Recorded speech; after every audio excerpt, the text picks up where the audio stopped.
और इस वक्त बड़ी खबर आपको बता रहे हैं दिल्ली से, जहां पर आबकारी घोटाले से जुड़े मनी लॉन्ड्रिंग मामले में दिल्ली हाई कोर्ट ने याचिका पर फैसला सुरक्षित रख लिया। तो यह बड़ी खबर आपको बता रहे हैं इस वक्त की। मुख्यमंत्री अरविंद केजरीवाल ने दायर की थी याचिका, केजरीवाल की रिमांड और गिरफ्तारी को दी थी चुनौती। तो इस वक्त की बड़ी खबर आपको बता रहे हैं दिल्ली से, जहां पर लगातार बहुत लंबे समय से आज सुनवाई हो रही थी दिल्ली हाई कोर्ट में। अब सुनवाई के बाद दिल्ली हाई कोर्ट ने याचिका पर फैसला सुरक्षित रख लिया है।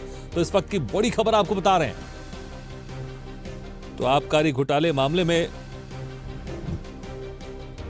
दिल्ली हाई कोर्ट में सुनवाई चल रही थी और अब दिल्ली हाई कोर्ट ने याचिका पर फैसला सुरक्षित रख लिया है। सीएम अरविंद केजरीवाल ने दायर की थी याचिका, केजरीवाल की रिमांड और गिरफ्तारी को दी थी चुनौती।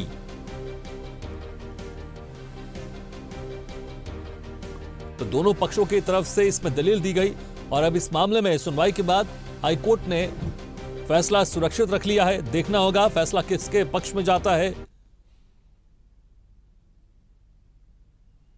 तो ये बड़ी खबर आपको बता रहे हैं इस वक्त दिल्ली से, जहां पर आबकारी घोटाले से जुड़े मनी लॉन्ड्रिंग मामले में दिल्ली हाई कोर्ट ने याचिका पर फैसला सुरक्षित रख लिया है। तो इस वक्त की बड़ी खबर आपको बता रहे हैं, सीएम अरविंद केजरीवाल ने दायर की थी याचिका, केजरीवाल की रिमांड और गिरफ्तारी को दी थी चुनौती।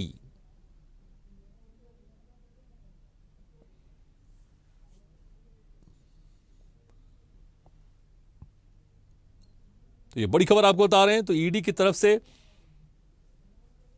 अभी केजरीवाल से लगातार रिमांड में पूछताछ की जा रही है। तो वहीं केजरीवाल की तरफ से रिमांड और गिरफ्तारी को लेकर चुनौती दी गई थी, याचिका दायर की गई थी हाई कोर्ट में और उसी याचिका पर लगातार सुनवाई चल रही थी आज। और अब दोनों पक्षों की तरफ से दलील पूरी हो गई है, सुनवाई पूरी हो गई है और दिल्ली हाई कोर्ट ने याचिका पर फैसला सुरक्षित रख लिया है। तो यह बड़ी खबर आपको बता रहे हैं। देखना होगा कि क्या अरविंद केजरीवाल को जमानत मिलती है जब फैसला आएगा, या फिर से इनकी रिमांड बढ़ जाएगी। चलिए इस खबर पर ज्यादा जानकारी के लिए बात करते हैं हमारे संवाददाता राहुल झा से। राहुल झा, बहुत लंबे समय तक, कई घंटों तक इस याचिका पर दोनों तरफ से तमाम तरह की दलील दी गई और सुनवाई पूरी हो गई है और हाई कोर्ट ने याचिका पर फैसला सुरक्षित रख लिया। विस्तार से बताया जिस पूरे दलील के बारे में, पूरे इस फैसले के बारे में, इस याचिका के बारे में। देखिए, अभिषेक मनु सिंघवी जो अरविंद केजरीवाल के वकील थे, उन्होंने साफ कहा कि याचिका जो रिमांड है इसको अवैध है। ये पूरा का पूरा रिमांड जो 22 तारीख को राहुल दिल्ली कोर्ट ने दिया है, ये पूरा का पूरा साजिश के तहत दिया गया है, ये अवैध उन्होंने बताया। उसके बाद जो था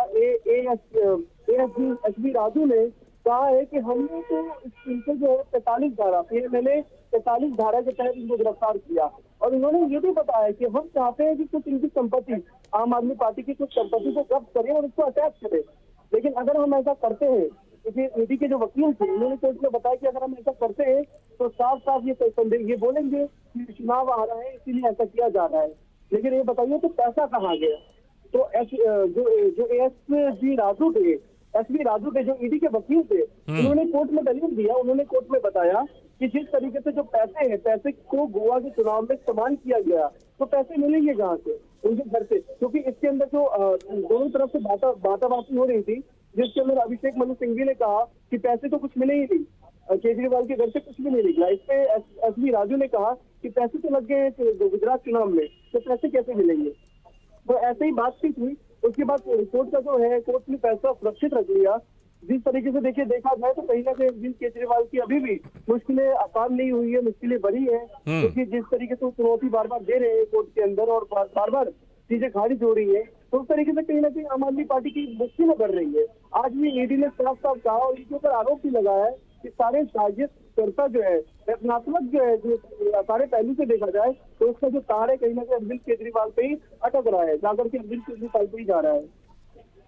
बिल्कुल राहुल, लेकिन जिस तरह से हम देख रहे हैं अभी चुनाव शुरू होने वाले हैं, प्रथम चरण के जो मतदान है 19 अप्रैल से शुरू हो जाएगा और लगातार यहां पर यह भी दलील की दी जा रही है कि अरविंद केजरीवाल को चुनाव में प्रचार प्रसार करने से रोकने के लिए उनको गिरफ्तार किया गया था और इसको कहीं ना कहीं एक प्रमुख तौर पर इसको वहां पर रखा जा रहा है। लेकिन ईडी की तरफ से ये भी कहा जा रहा है कि हम अंधेरे में निशाना नहीं लगा रहे हैं, हमारे पास सबूत है, उसके हिसाब से हम यहां पर बात कर रहे हैं। और जिस तरह से संजय सिंह को जमानत मिल गई, तो क्या यहां पर उम्मीदें बढ़ गई हैं केजरीवाल की कि केजरीवाल को भी जमानत मिल सकती है? हालांकि इससे जुड़े कुछ और जो नेता हैं आपके, जो पूर्व मंत्री भी रह चुके हैं, वो अभी भी जेल में हैं।